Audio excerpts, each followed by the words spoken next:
so comfortable to fish on this boat all the road. Yeah. It's nice. Oh, here. There you go. There he is.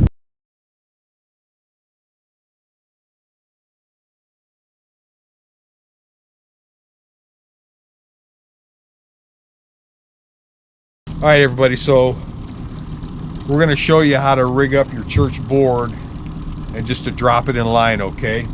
So the fish are set up a little bit deep today. So we're marking fish in between 30 and 40 feet. I've consulted my precision trolling app. I want to get down about 35 feet. It's a 50 plus 2 method. So I've got 50 feet of line out. Right now I've got a flicker minnow out. And the chart tells me another 40 feet.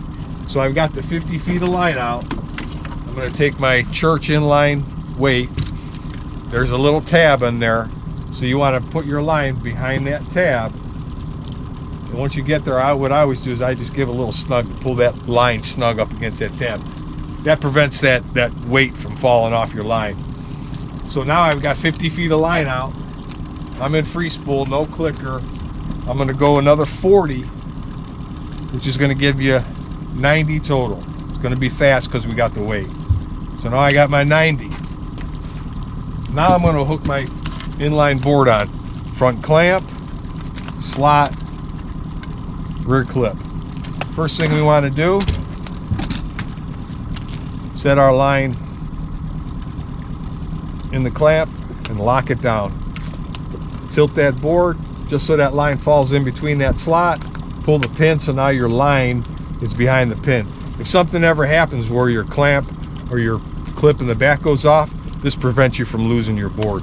The last thing is important. You always want a little slack in your line. That allows almost like a shock absorber, so you don't have a tight line between your flag and your lure.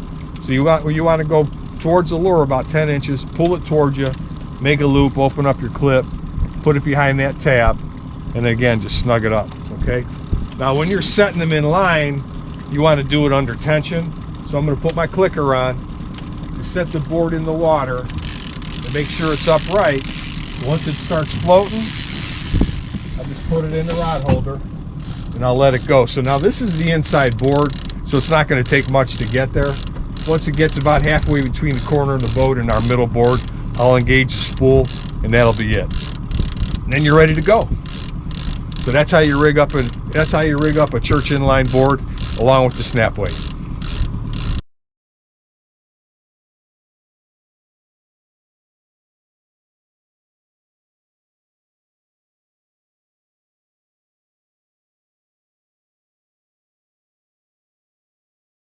Hey everybody, Captain Art here, Cast It Forward. So I wanted to run down real quick how we set up our church inline boards.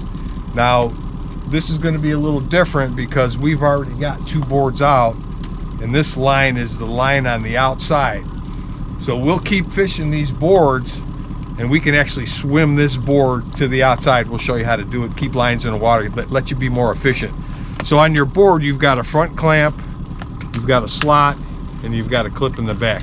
The only modification that I recommend that you're doing is this is a lockjaw clamp. This actually is a tighter clamp. So if you're using braid or you're using any kind of heavy mono, this will actually hold on to that line a lot better, and you don't get any slip.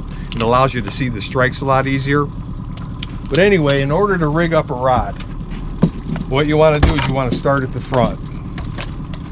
So you're going to put your line in that clip, lock it in. What I do is I just tilt this board back so that line falls right in the slot. Lift that pin up so the line is behind the pin, and your last step is with this clip.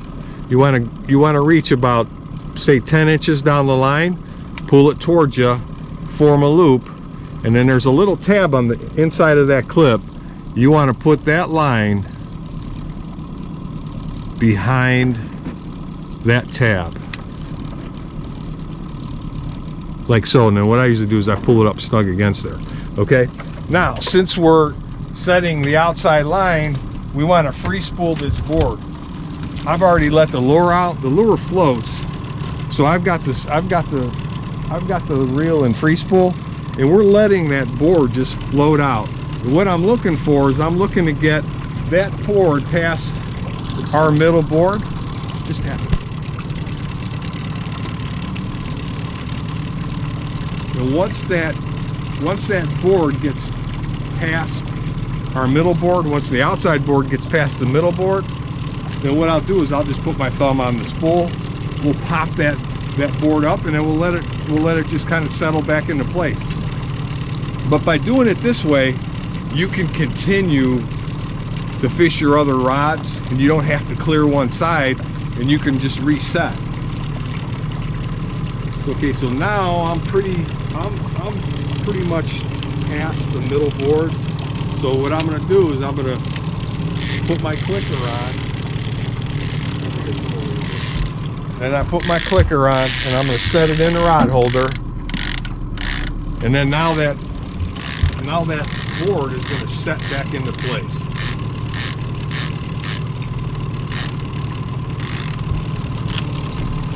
Now the other thing too is keep your eye on that board when it's repositioning itself, because you have to picture that lure. That lure is now diving.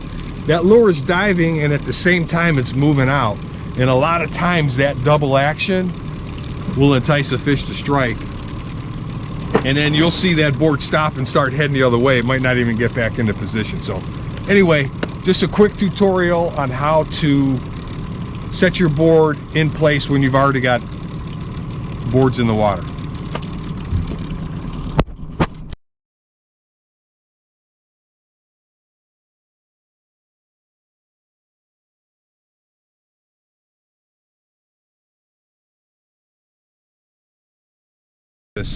Okay. So I want to talk a little bit about rod placement. So this morning we're running 3 rods, and the front of the boat is our outside rod, obviously middle, inside rod. Your outside rod, your farthest rod, you want it up to be the highest, and in every subsequent rod going to the back of the boat, you want a little lower. And the reason for that is that portion where I showed you how to reset a board. When you do that and set the rod in place, it's over the top and under the outside, if, for example, if you were setting this line. So that allows you to keep everything clear and then reset the boards. The second part is, what depth do we run our lures at? So when we're running on crankbaits unassisted, we always run our deepest lures to the outside, and as we get closer to the boat, we run them shallow. And I know what you're thinking. You're thinking closer to the boat shallow, that's not going to work. If you think about it, when you let crankbaits out, if you let 100 feet out and 80 feet out and 60 feet out, there's only about a foot or 2 difference that those baits are running. But the real reason why you do that is so that if you have a fish on the outside and you can clear your rod, you can clear your board, your deepest one will be underneath the inside too. If you did it the opposite way and you tried to clear that outside, you'd catch every line coming in. So that's the strategy behind it. Stack your rods highest in the front all the way down, and run your baits deepest to the outside, and as you get closest to the boat, run them shallower. And that's how we do our setup, and it allows you to keep lines in the water, allows you to keep on fishing, allows you to be more efficient. So anyway, I hope that helps. Captain Art out.